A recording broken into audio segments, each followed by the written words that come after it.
Tarde. Muito bom estar aqui. Hoje é dia da inovação, né? Então, nós vamos falar de inovação. O Bruno me desafiou a contar uma história e eu lembrei de mais outra que tem a ver com inovação. Há muitos anos atrás, eu estava jogando buraco numa tarde chata, chuvosa, de domingo, e o jogo estava muito chato. Estava muito chato. Não andava, sei lá, tinha graça. E uma das pessoas na mesa falou: gente, vamos mudar a regra, a gente que manda. Olha, foi uma luz na minha cabeça. Eu falei: coisa linda, coisa boa. Realmente, quando não está bom, a gente cria novas regras. Então, nós vamos falar um pouquinho de cohousing, que tem um nome já nascendo em português, por isso esse slide está aqui, para a gente trazendo essa palavra, colares, lares colaborativos.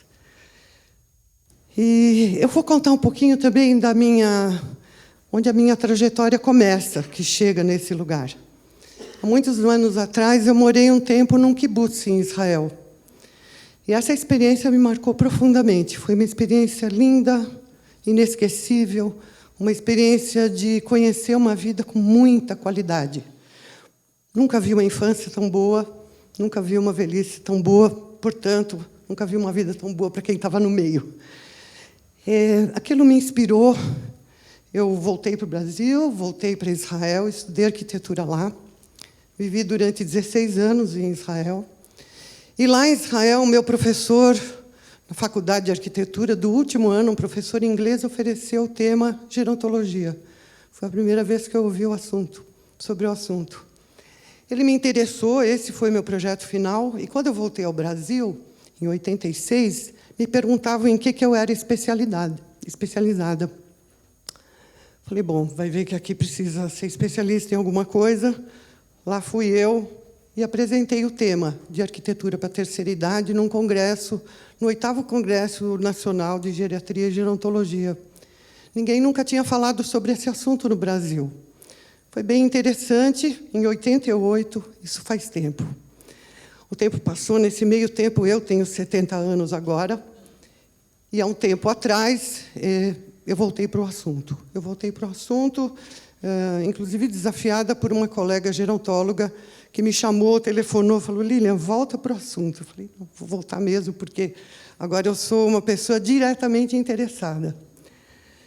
Então, eu vou contar um pouquinho sobre o contexto de cohousing, onde ele se localiza. Ele se localiza dentro de um campo bastante amplo, onde faz parte as histórias que a gente ouviu aqui do Max e do Rodrigo.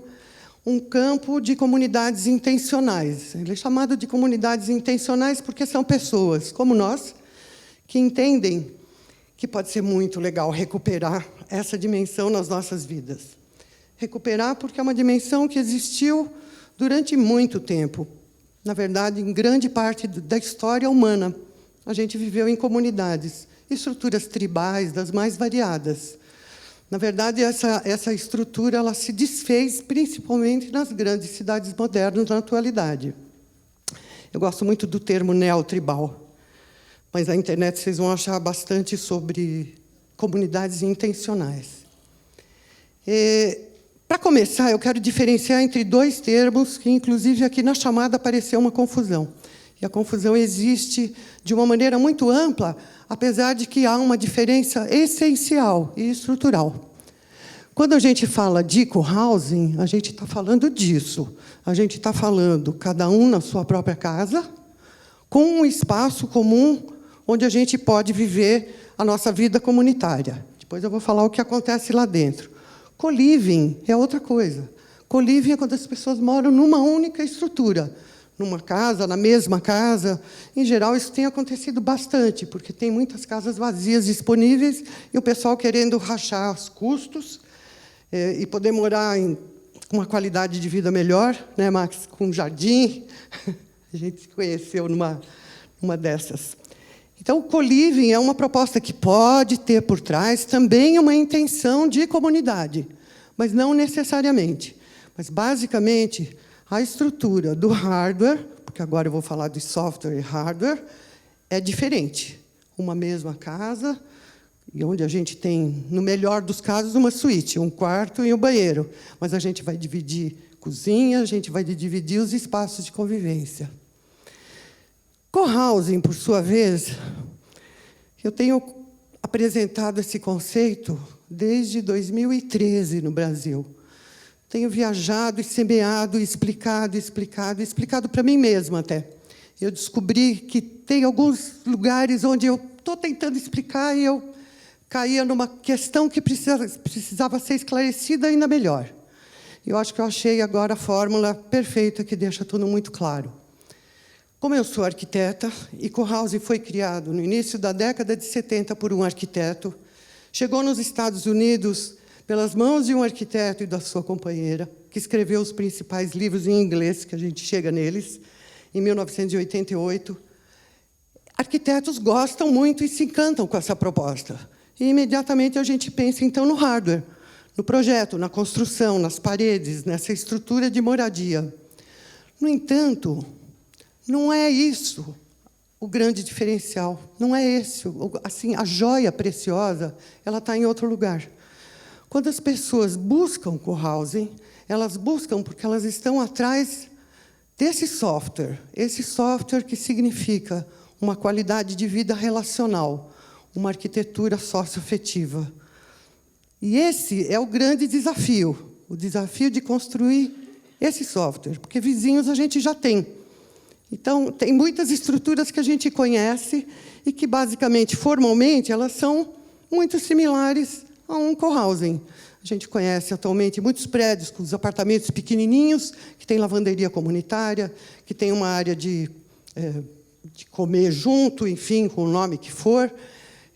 A gente conhece condomínios horizontais, que também têm essas áreas de convivência comuns e que, teoricamente, do ponto de vista de paredes, de matéria, poderiam ser cohousing, e, no entanto, não são, porque não é isso que se busca. Então, só vou passar rapidamente sobre os aspectos das tipologias, do hardware, para a gente desmanchar um pouquinho os desenhos, que rapidamente a gente vai lá e se fixa neles. É muito importante marcar que essa proposta que nós estamos falando, que é uma proposta onde pessoas moram na sua própria unidade habitacional, seja ela um apartamento ou uma casa, e tem uma relação muito particular, cheia de qualidade com seus vizinhos. Esse é o software, eu já vou falar dele. Essa vida comunitária entre as pessoas, ela precisa de um cenário. E o cenário, do ponto de vista de hardware, é o que a gente chama de casa comum. Casa comum, um jardim comum, os espaços de uso colaborativo e compartilhado. Tem uma diferença. Eu escolhi 3 desenhos com a intenção de pontuar realmente a diferença de possibilidades de desenho espacial, de soluções territoriais. Pode ser periurbano, pode ser urbano. Um cohousing pode existir num prédio bem central, com alta mobilidade. Ele pode ser um predinho, ele tem várias soluções. Ele também pode se constituir do ponto de vista humano. Ele nasce como grupos intergeracionais, ou seja, gente de todas as idades, um perfil de comunidade comum, com crianças, idosos, jovens, adolescentes, enfim. E ele nasce dessa maneira, na verdade, ele nasce impulsionado por famílias jovens com crianças muito pequenas. Foi isso que deu o primeiro pontapé, porque é muito mais fácil criar filho quando a gente tem vizinhos, amigos e um espaço desenhado adequadamente. Tem esse ponto. No entanto, hoje, e eu vou focalizar um pouquinho mais sobre esse assunto, cohousing tem crescido de uma maneira exponencial no mundo todo como uma solução desejada e muito acalentada pela geração que está hoje contemplando o seu envelhecimento, que é a minha geração, a geração dos baby boomers, é a geração daqueles que nasceram no pós-guerra.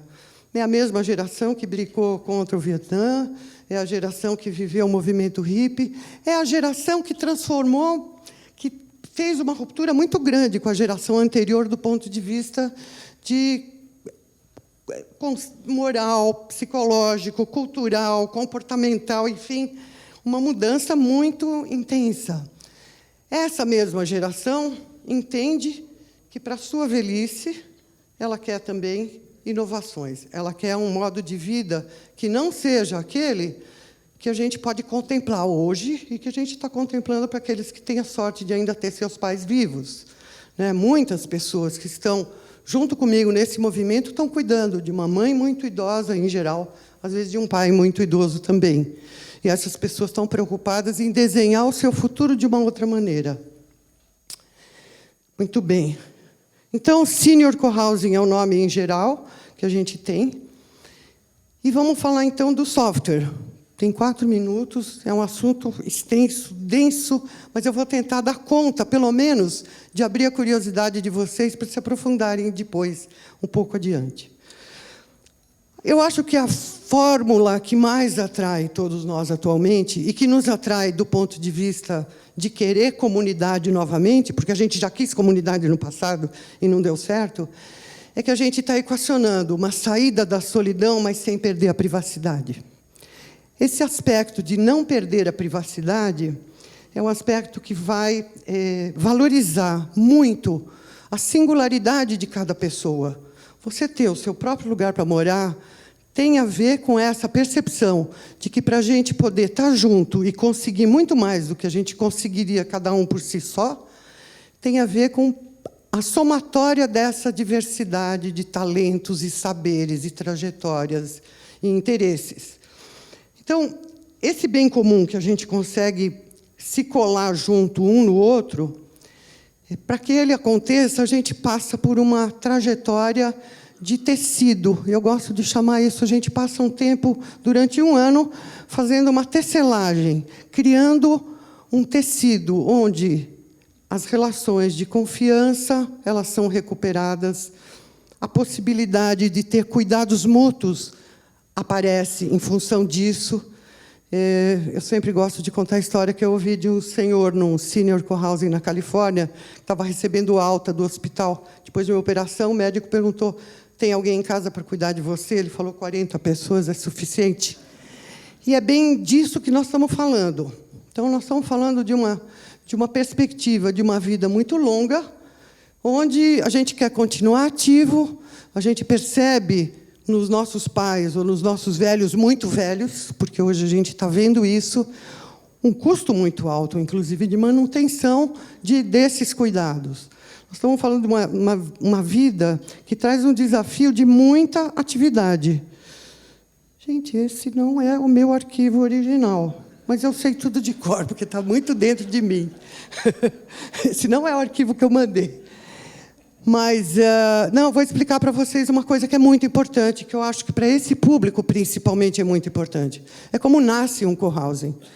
Um cohousing, tipicamente, ele nasce a partir da iniciativa de um grupo de pessoas. Pode começar com um grupo muito pequeno. Fala: vamos morar num cohousing nessa cidade, em tal lugar, enfim, porque a pessoa continua ali com o seu tecido social. E aí as pessoas vão em busca de outras e começam a conversar e percorrer uma trajetória onde esse tecido esse tecido do software. Esse tecido do software ele vai passar por aprender comunicação não violenta, vai aprender uma gestão horizontal e não hierárquica, ele vai aprender a usufruir dessa inteligência coletiva possível. Essa é a trajetória convencional, a trajetória que a gente vê nos Estados Unidos, onde a proposta já está bem fundamentada. Nos países nórdicos, em outros países que a gente está bem longe deles, do Canadá, tem muitos cohousing por iniciativa pública. A iniciativa pública ajuda, já constrói, as pessoas se formam e se aproximam. Aqui no Brasil, eu estou desenvolvendo uma trajetória que eu tenho toda certeza que ela pode ser muito bem-sucedida, que é a trajetória que parte de um empreendedor. Ou seja, alguém quer empreender um cohousing. Como é que a gente faz para que isso não atropele a criação desse software que é fundamental e que é o que a gente deseja? Então, não adianta a gente construir um lindo conjunto habitacional, colar o nome lá, cohousing, e vender. Porque isso não vai fazer nenhuma diferença. Os condomínios já existem, isso já está ofertado. Então, a proposta minha, que eu tenho desenvolvido e trabalhado com algumas pessoas que me procuram, é uma proposta que a gente começa com uma possibilidade, a gente faz um primeiro desenho inicial, a gente tem uma ideia de localização, de perfil possível, de custo, e a gente convoca, então, os compradores. Quando os compradores aparecem e se consolidam, a gente começa a fazer essa trajetória do tecido social, da criação desse software. E, a partir daí, a gente pode avançar paralelamente com a consolidação do resultado físico do nosso hardware. É isso. Já tem um alarme aqui vermelho. Dá para falar sobre isso, em geral, eu costumo falar 3 horas seguidas, conversar com as pessoas. Em breve, nós vamos ter no YouTube um curso. Enfim, estou à disposição de vocês. Colares Brasil. Obrigada.